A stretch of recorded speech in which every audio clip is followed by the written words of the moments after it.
Sveiki visi, laba diena. Ačiū labai Eglė už pristatymą ir ačiū visiems, kad dar klausote. Ir taip pat esu dėkinga už galimybę skaityti pranešimą čia, šalia žmonių, kurie man yra autoritetai. Tai mano pranešimo tema yra gydantis dialogas, bet iš tikrųjų aš kalbėsiu apskritai apie komunikaciją tarp sergančio vaiko tėvų ir tarp gydytojų, kadangi pati esu buvusi abiejose barikadų pusėse, tiek mama vaiko, kuris guli ligoninėje, tiek dirbu gydytoje. Ir mano turbūt esminė žinutė, ką aš jums noriu pasiūsti, kad labai svarbu yra mažinti tą ne fizinį, bet menamą atstumą tarp vaiko tėvų ir tarp gydytojo. Ir savo pranešimą norėčiau pradėti asmeninę istoriją ir padėką savanoriams. Prisimenu, kai patį pirmą kartą su vaiku teko atsigulti į ligoninę. Tai buvo 2014 metais. Mano mažiukui buvo 10 mėnesių, jis viduriavo, buvo dehidratacija. Pamenu, sunkiai jį užmigdžiau, o ligoninėje tualetas buvo tik kitame koridoriaus gale. Tai buvo rajono ligoninė. Bėgau visų greičių, kad tik nenubustų ir nepradėtų verkti. Žiūriu, pravertos kitos palatos durys, o lovytėje sėdi dar mažesnis, gal 6 mėnesių kūdikis ir žaidžia su lovytės grotomis. Palatoje daugiau nieko nebuvo. Man pirmą kartą mamai, medicinos studentiai, vos akys ant kaktos neiššoko. Kaip? Vienas? Tada dar nežinau, kad tai būna tikrai dažnai. Paklausiau slaugytojų, kas nutiko tam vaikeliui. Jos pasakė, namie daug kitų vaikų, tėvai išgeriantys. Kiek suspėjam, tiek panešiojam, pažaidžiam. Bet žinoma, slaugytojos zuja kaip bitės tarp kitų palatų, antibiotikai, lašalinės. Man buvo nesuvokiama, kodėl tas kūdikis neverkė. Maniškis per pusę minutės nubudęs ir neradęs mamos taip uždainuotų. Šitie vaikai įpratę, kad niekas jų nepriglaus, kad ir kaip garsiai verks, sakė slaugytoja. Nusišypsojau jai, bet viduje norėjosi kaukti. Kokia nesuvokiamai didelė neteisybė, pagalvojau. Juk jis gimdamas negalėjo pasirinkti, mylės jį tėvai ar ne. Nuostabu, kad dabar po 10 metų mes jau turime tokias iniciatyvas kaip Niekieno vaikai, kaip savanoriai vaikams. Ir nors savanoriai netampa tėvais, bet jie padeda sumažinti vienišumo skausmą, bent tuo pačiu sunkiausiu ligos laikotarpiu. Ir truputėlį noriu pakalbėti apie kitą savo veiklą, nes iš tikrųjų dirbu praktinį darbą taip pat kaip visi gydytojai, ir naktimis, ir savaitgaliais. Tačiau 2019 m. sausį kilo tokia idėja sukurti profilį Instagrame, kurį pavadinau Mamitologija. Ir jo idėja buvo kalbėti su tėvais apie medicininės temas, apie ligas, apie būklės, jiems suprantama kalba. Šviesti visuomenę tokiais labai paprastais dalykais. Kodėl reikėtų vaikui uždėti šalmą? Kodėl reikia namuose turėti langų apsaugas, kas atsitinka iš tikrųjų, kai mes to nedarome. Bendradarbiausiu Europos lygų kontrolės ir prevencijos centru ir mes šviečiame visuomenę vakcinacijos klausimais. Ir galbūt tai atrodo kaip labai įdomi veikla, tačiau nors ji turi labai daug pliusų, čia yra ir daug minusų. Ir vienas turbūt esminis tų yra, kad kai mes bendravime gyvai, mes bendravime vienaip, ar ne? O kai mes bendravime per ekraną, žmonės dažnai jiems išsitrina ribos. Ir jie įsivaizduoja, kad gydytojas, kuris savo laisvo laiku, dabar tokių gydytojų yra labai daug Lietuvoje ir aš labai džiaugiuosi, kad jų yra daug, nes mes tampame atsvara tiems forumams, kur skleidžiama neteisinga informacija. Bet jie įsivaizduoja, kad tie gydytojai gali konsultuoti kiaurą parą ir būti pasiekiami. Ir savaime suprantama, kad vaikų konsultavimas per socialinius tinklus tai yra visų pirma nelegalu, nesaugu. Aš to nedarau ir tiesiog daug tų žinučių sulaukiu ir tėvams palinkiu sveikatos ir palinkiu pasitikėti savo gydytojui ir kreiptis į jį. Ir čia truputį yra ta pusė, kur tenka pamatyti, kuo tie tėvai iš tikrųjų gyvena ir kokių skaudulių jie turi. Ir pasidalinsiu vieną žinutę, tokių tikrai būna daug. Tai yra mamos žinutė. Vidury nakties, atsiprašau, kad trukdau taip vėlai, bet gal netyčia pamatysite ir man atrašysite. Paguldė penktadienį su 1 metų 6 mėnesių vaiku į rajono ligoninę, labai karščiuojam ir sakė, jau skysčių trūkumas. Buvo ir gerklė raudona, Bet karščiavimas jau beveik savaitė ir nieko niekas nesako. Kokia čia liga? Sakė virusas. Kiek virusas gali trukti? Kokių tyrimų mums prašytis, ar gal prašyti, kad siūstų kur kitur? Esu nevilti. Perskaičius tokią žinutę, atrodo, kad mama gal net ne ligoninė, ar ne, nes į nei vieną klausimą atrodo jai neatsakyta. Bet aš pati dirbu labai daug su naujagimiais ir su naujagimių tėvais. Ir puikiai žinau, kad tam tikrą informaciją aš galiu pasakyti 3 dienas iš eilės mamai, kodėl jos vaikui yra paskirti antibiotikai ir 4 dieną ji vis tiek manęs paklaus, kodėl. Todėl, kad žmonės stresiniai situacijoje tikrai pamiršta, neišgirsta ir aišku, mes niekada negalime teisti, žinodami tik vienos pusės istoriją. Mes nežinome, ką gydytojas pasakytų apie šią situaciją.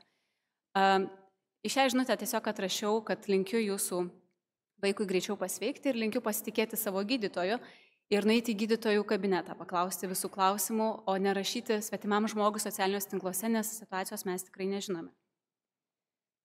Tai kalbant apie tą bendravimą, jau senuose literatūros šaltiniuose yra teigiama, kad medicina tai yra menas, kurio magija ir kūrybiniai gebėjimai seniai pripažinti slypinčiais paciento ir gydytojo tarpasmeniniuose santykiuose. Ir labai daug tyrimų, kurie yra atlikti, siekiant įsiaiškinti, koks yra žmonių pasitenkinimas sveikatos priežiūros paslaugomis, yra būtent dažniausiai tas nepasitenkinimas kyla ne dėl to, kad tėvams arba suaugusiems pacientams nepatiko tyrimo ar gydymo planas, bet dažniausiai tai yra būtent komunikacijos stoka, kad su jais per mažai kalbėjo, nepakankamai gražiai kalbėjo, nesišypsojo ir taip toliau. Tai aš iš tikrųjų savo socialiniuose tinkluose uždaviau keletą klausimų. Vieną iš jų uždaviau būtent pacientų tėvams ir tikrai juos pateiksiu be jokios cenzūros, taip kaip tėvai parašė, taip aš įdėjau į pranešimą. Tiesiog kas juos galbūt gydytojų žodžiuose įskaudino ir galbūt čia mes visi galime susimastyti kartais, ką mes pasakome ir kas tėvams tikrai labai labai yra skaudu. Ir vėliau paklausiu savo kolegų gydytojų, nes tai irgi yra labai svarbu išgirsti ir tą kitą pusę. Kas gydytojams galbūt trukdo dirbti, kas juos įskaudina, kas juos galbūt pažemina. Tai tėvų dabar pirmiausia atsiliepimai. Aišku, kai elgiasi gydytojas grubiai ir nebando prieiti prie vaiko. Vadina vaiką verksniu, blogu, ožka, lepūnėliu. Dauguma šiuolaikinių tėvų auklėja vaikus prieraišios tėvystės principais ir jie patys stengiasi nevartoti tokių žodžių kaip geras, blogas ir nenorėtų, kad tai žodžiais ir kiti vadintų. Viena mama parašė, kad kur kas svarbiau yra ne žodžiai, kuriuos pasako, o tonas ir kūno kalba. Ir turbūt mes galime pasakyti labai gražaus turinio sakinį, bet jeigu tai pasakysime su sarkastišku balso tonu ir sarkastiška veido išraiška, supras, kad mes ne tai norėjome pasakyti. Matosi, kad čia pirmas vaikas.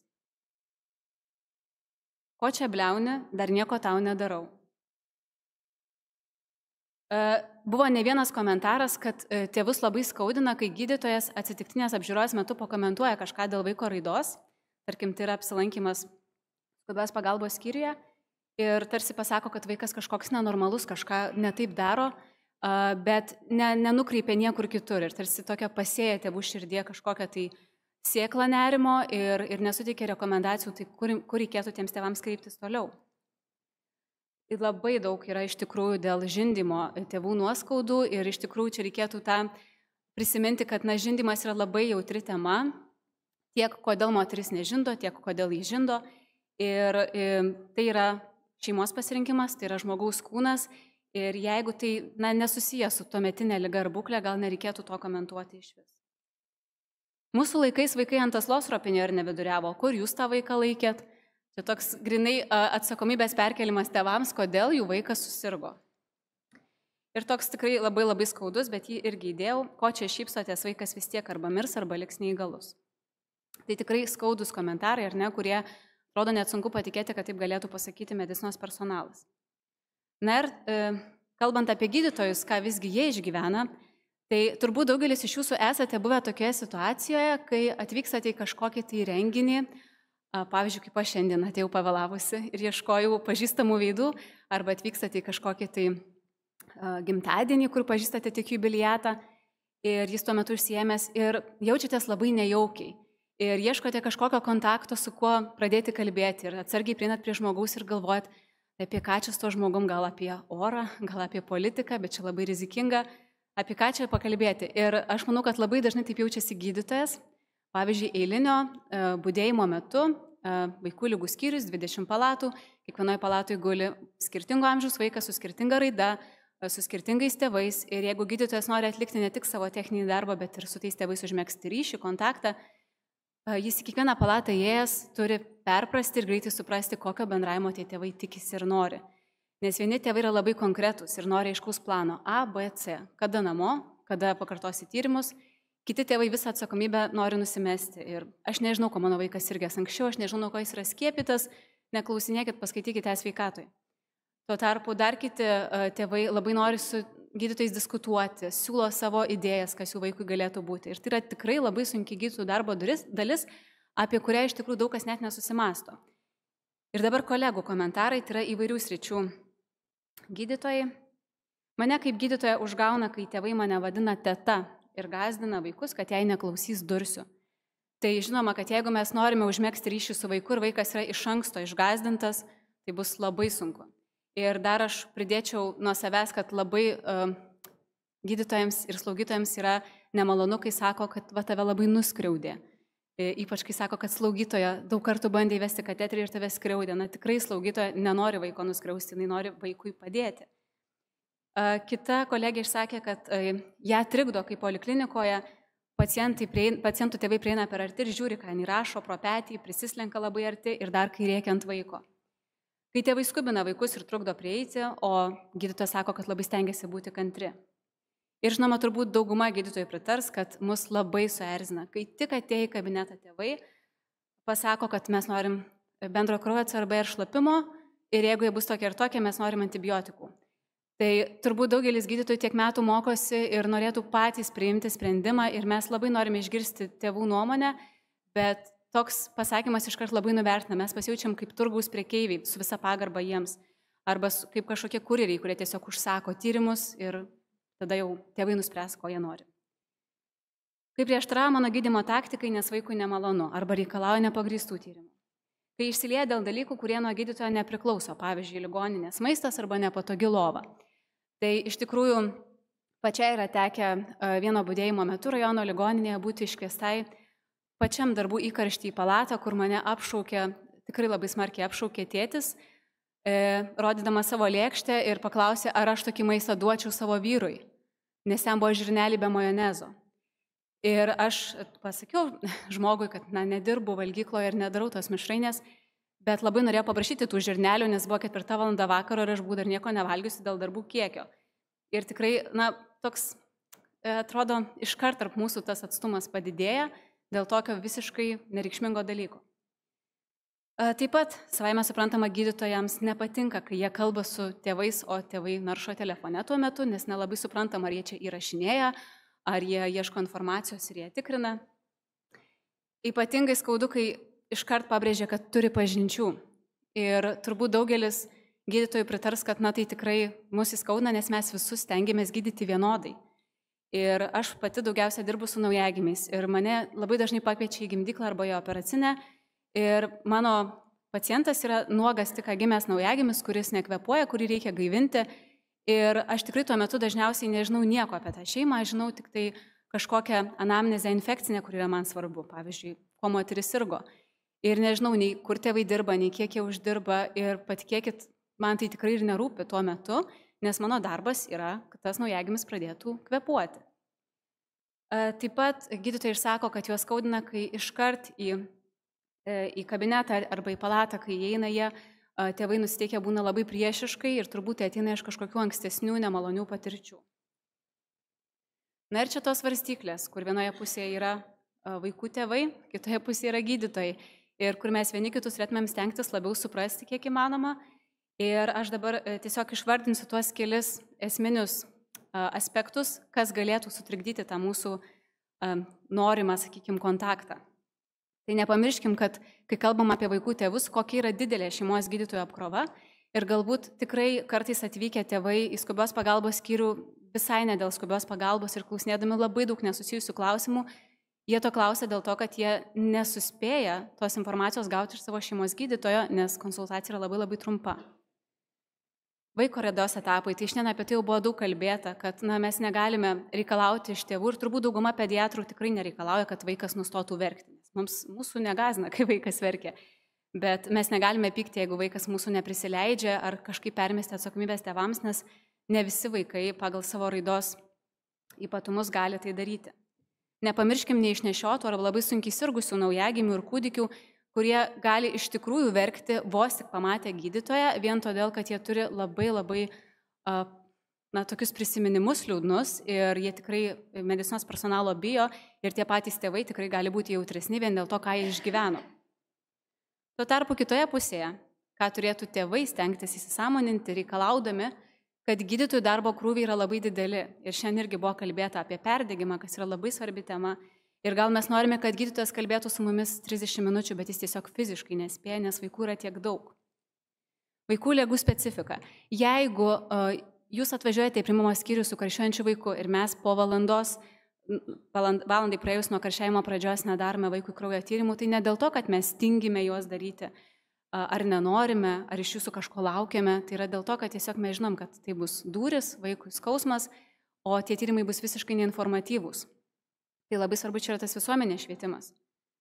Ir aišku, ligonių politika, tai dar kartą pasikartosiu, kad gydytojas tikrai nėra atsakingas už tai, kiek palatoje bus ligonių, už tai, kiek, sakykime, skanų maistą gausite. Ir turbūt net neverta šitais klausimais gydytojo užpulti arba kitaip kažkaip komentuoti, nes vėlgi iš karto tą atstumą mes padidinam. Ką sako mokslas? Tai iš tikrųjų nėra labai daug tyrimų apie tai ir daugiausia tai yra kalbama būtent apie vaiko tėvų ir gydytojų santykį, o ne apie paties vaiko. Bet aišku, kaip ir su suaugusiais, taip ir su vaikais yra esminiai du pacientų poreikių tipai. Tai vienas yra kognityvinis poreikis, būti informuotam. Ir turbūt daugelis sutiksite, kad nežinomybė yra labai žiaurus jausmas. Ir, tarkim, mes laukiam kažkokio, pavyzdžiui, biopsijos tyrimo atsakymo. Mes galim išeiti iš proto tuo metu, ar ne? Tai lygiai taip pačiai ir tie tėvai, jie labai nori žinoti konkrečiai, kiek įmanoma daugiau. Ir taip pat visi pacientai turi tą emocinį poreikį. Tai yra būti suprasti ir būti išklausyti. Ir va tas laviravimas tarp šitų dviejų poreikių yra turbūt raktas į tą sėkmingą komunikaciją. Atliktose tyrimuose yra pastebėta, kad tėvai labiau būna pasitenkinę konsultacijomis su gydytojais, jeigu gydytojas konsultacijos metu kalba ir su vaiku, ne tik su tėvais. Ir vaikų onkologijos skyriuje atliktų tyrimų duomenys rodo, kad aukštos kokybės bendravimas padeda tėvams būti ramesniems, puoselėti viltį, pasitikėti gydytojais. Čia pasidalinsiu vienos vokiečių psichiatrės mintimi iš knygos, kuris bus turbūt atspindintis tai, ką aš noriu tėvams perduoti, kurie klauso šios konferencijos. Kad kūdikiai, jie iškilusios situacijos grėsmę vertina pagal tai, kaip elgiasi aplinka. Patys kūdikiai ir maži vaikai, jie dar neturi patirties ir nelabai žino, kas yra gerai, kas yra blogai, kas yra priimtina ir kas nepriimtina. Ir buvo įdomus atliktas eksperimentas su 9 mėnesių kūdikiu, kuris buvo pasodintas ant stalo ir ant stalo buvo padėta tokia stiklinė plokštė, kurios perimetras buvo didesnis negu paties stalo. Ir kūdikis ropojo link stalo krašto ir toliau tęsiasi plokštė, bet jam prieš akis atsiveria grindys. Ir jeigu mama to vaiko padrasinančiai linkteli galvą nusišypso, dažniausiai kūdikis ropoja toliau. Jeigu mama sustingsta, kūdikis sustoja. Tai čia turbūt labai svarbu tą pasakyti, kad jeigu mes atvykę į gydymo įstaigą, į slaugytoją, į gydytoją, žiūrime kaip į priešą iš karto, tai nenorėkime, kad gydytojas lengvai užmėgstų kontaktą su vaiku, nes tuomet ir vaikas tikrai žiūrės į slaugytoją, į gydytoją kaip į priešą. Rugsėjo mėnesį dalyvavau kursuose apie vaiko raidą ir vystymąsi ir buvo taip pat paliesta keletas temų, kaip reikėtų bendrauti su pacientų tėvais, kurie yra nusiteikę konfliktiškai. Ir daktaras Natanas Blumas pristatė tokias, kaip sakyt, gaires gydytojams, bet aišku, čia nekalbame apie tas situacijas, kai vaikui yra reikalingas kažkoks gydymas, nes tai yra jam būtina. Tokiais atvejais tėvai neturėtų spręsti. Kalbame turbūt apie tokias situacijas, kaip pavyzdžiui vakcinacija, kur tėvai gali pasirinkti. Tai labai svarbu tėvus įgalinti ir pasakyti, kad tai yra jūsų sprendimas. Atrodo tokie paprasti žodžiai, bet tikrai tėvus tai paliečia, jų yra atsakomybė, tai yra jų sprendimas. Suprantu, kad esate susirūpinę dėl vaiko sveikatos, kad bijote, pavyzdžiui, kad jisai susirgs kokliušu, bet taip pat nepasitikite šią vakciną. Ir tiesiog pakviesti tėvus padiskutuoti daugiau šią temą. Ir diskusijoje kartais gimsta tiesa. ir paklausti tėvų, kokios informacijos jums reikia galbūt. Ir pati turėjau nesnį atvejį, kai tėvai atsisakė skiepyti kūdikį nuo kokliušo ir aš paklausiau šitų klausimų ir tėtis sako, tai gerai, pasakykit, tai kiek vaikų susirgo čia per paskutinį pusmetį. Ir suradau aš tą statistiką, pasakiau, kad yra didelis skaičius vaikų ir tuomet tėvai nusprendė, kad na gerai, visgi skiepijam. Ir aišku, labai svarbu nubrėžti kažkokį laiko limitą ar paklausyti, kiek jums reikia laiko priimti tą sprendimą, kad tai tas klausimas neliktų atviras, kad, sakykime, na, jūs čia galvokit 3-5 metus, ne, tiesiog kiek jums reikėtų laiko, galbūt jūs galite rytoj paskambinti ir pasakyti, ką jūs nusprendėte. Apie geresnę komunikaciją su vaiku jau kalbėjo Ieva. Ir iš tikrųjų čia yra irgi iš tos pačios studijos vaikų onkologijos skyriuje, bet iš esmės perbėgsiu greitai per tos punktus, tai savame suprantama, kad užmėgsti ryšį su vaiku yra labai svarbu ir kaip mes dauguma tikrai gydytojų ir slaugytojų tą ir darome, tiesiog paklausime kažko nesusijusio su liga, tarkim, koks tavo mėgstamiausias filmukas. Skatinam paciento įsitraukimą, tai nepamirštam, kad vaiko kūnas priklauso jam ir jis yra labai pažeidžiamas. Ir kai buvo labai geras Ievos pavyzdys, tai gerklė ir ausys tikrai yra tos vietos, kur vaikai nelabai nori leistis apžiūrimi, bet pavyzdžiui, pradėti nuo širdies ir plaučių, sakykime, ar norėtum, kad paklausyčiau tave iš priekio ar iš nugaros pirmiausia. Stebėti, aišku, vaiko emocijas. Jeigu vaikas yra labai susigūžęs, labai išsigandęs, galbūt tą apžiūrą, jeigu mes turime laiko, galime atidėti pabaigai ir kiek įmanoma ilgiau kalbėti su tėvais ir artintis prie vaiko, kalbėdami su tėvais. Suteikti informaciją vaikui, ypatingai paaugliai, nori, kad su jais komunikuotų taip kaip su suaugusiais ir kad kalbėdami mes žiūrėtume jiems į akis, o ne į jų tėvus ir tuomet tas paauglys kažkur tarsi užborto. Ir taip pat ir maži vaikai labai dažnai nori tos informacijos, tik ją reikėtų pateikti jiems suprantamą kalbą. Mažiau neapibrėžtumo, daugiau konkretumo. Tai čia vėlgi apie tą nežinomybės jausmą, kad labai yra svarbu pateikti trumpais punktais, kas bus daroma. Ir vaikui, ir tėvams tuo pačiu, kad galbūt tu nuvažiuosi į operacinę, tada mes ant veido uždėsime kaukę ir papasakoti. Aišku, ne visą laiką tai suveikia, ne visą laiką tai sumažina baimę, bet tas kažkoks planas vaikams padeda. Na ir aišku, puoselėkite viltį. Tai nepamirškim, kad vaikams kažkokie ilgalaikiai tikslai nėra taip svarbu. Kai pasveiksi, važiuosi prie jūros. Nu, aš kada pasveiksiu? Nu, jie nesupranta tos laiko tekmės. Tai mes galim kažkokį trumpesnį pasakyti. Tarkim, jeigu mes galim pažadėti vaikui, kad galbūt rytoj galės išeiti su mamytė į lauką pasivaikščioti, arba galim tiesiog nieko nežadėti, bet paklausti, su kokiu žaislu tu pirmiausia pažaisi, kai grįši į savo namus. Ir mes vaikui nieko nežadam, bet mes jam puoselėjam viltį, kad jis grįš namo. Apie atstumo mažinimą, apie kurį labai kalbėjau, tai čia yra tokie labai, sakyčiau, esminiai dalykai. Ir aš juos paėmiau ne iš kažkokio literatūros šaltinio, o tiesiog iš savo 3 savaičių stažuotės Norvegijoje, kur stebėjau, nes skandinavai tikrai labai moka bendrauti tarpusavėje, turbūt iš abiejų pusių, tiek iš pacientų tėvų, tiek iš gydytojų pusės jie yra visi tokie ramesni, atsipalaidavę. Ir tai, ką pamačiau jų darbe, tai aišku, jie visą laiką, jeigu tai yra skyriaus darbas, ir jeigu jie gali atidėti, nes tai nėra skubi procedūra kažkokia, jie stengiasi pasirinkti tinkamą vizitacijos laiką, tai yra, kai vaikas yra atsibudęs ir tėvai yra atsibudę, o ne išversti juos miegančius iš lovos. Pasibelsti, tai yra labai elementaru, pasisveikinti, prisistatyti, prisėsti. Labai dažnai gydytojai ir slaugytojas kalbasi su tėvais jų akių lygyje. Tiesiog Norvegijoje visur yra, aš buvau Stavangerio ligoninėje, ten yra visur labai daug taburečių. Jie jas ima, sėda ir šnekasi atsisėdę. Išklausyti, tai vėlgi ne visą laiką mes turime tam laiko, bet jeigu turime, tai labai pagerina tą komunikaciją. Ir aišku, neteisti, stengtis nevartoti kažkokių žodžių ir frazių, kurios labai įskaudina tėvus, nes jie tuomet jaučiasi kalti. Na ir pabaigai noriu pacituoti afrikiečių patarlę, kuri man labai patinka. It takes a village to raise a child. Lietuviškai tai reiškia, reikia viso kaimo vaiką užauginti.